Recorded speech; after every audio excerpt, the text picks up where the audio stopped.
Have you ever talked to a foreigner and then their face looks something like this? And then you thought to yourself, oh no, was that word rude in this situation? Understanding this problem for new English learners, eJOY extension has launched a new feature called Insights. This feature not only helps learners understand the meaning of a word, but also explains its tone and how native speakers use it in real culture.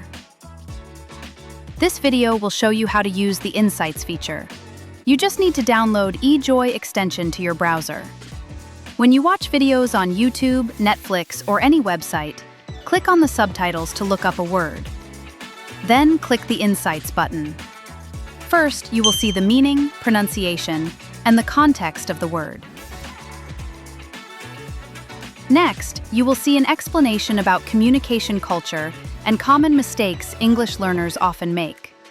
Then, you will see alternatives and near synonyms. Finally, there is a sample conversation to help you understand how to use the word better.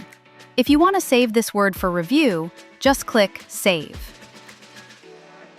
Also, when you read any text, you can open the Insights feature anytime you want.